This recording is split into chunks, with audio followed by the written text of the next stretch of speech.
اوچه جان گریه مکن، باز به نزدت به سری بلند بر می گردم. آه غریبی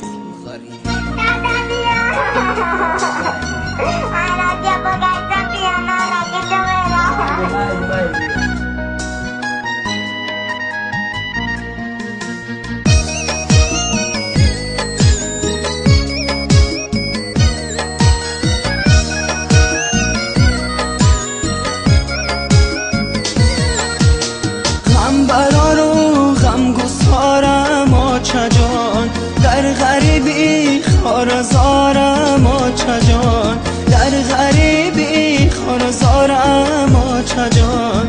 من در این دنیای پرشور و شرر، من در این دنیای پرشور و شرر، جز تو غم خواره ندارم آچه جان، جز تو غم خواره ندارم آچه جان. آچه ای جان آچه جان، آچه ای جان آچه جان، آچه ای جان آچه جان، وای آچه ای جان آچه جان.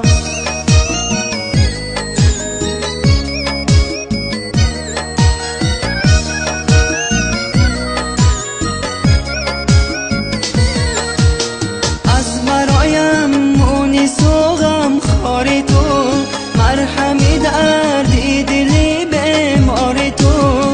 سالها بودم چو در ملکی غریب، در رهی من چشم انتظاری تو، در رهی من چشم انتظاری تو، در رهی من چشم انتظاری تو.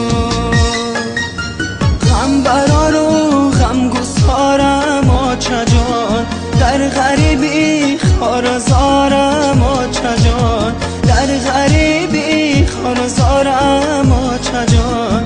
من در این دنیای پرشور و شرر، من در این دنیای پرشور و شرر، جز تو غم خواره ندارم آچه جان، جز تو غم خواره ندارم آچه جان.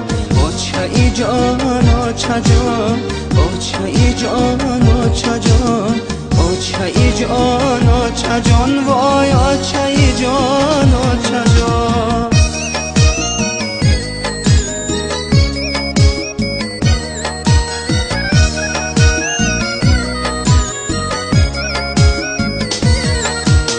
یادی دور طفلی و دامان تو، گردی خانه جمع فرزندان تو.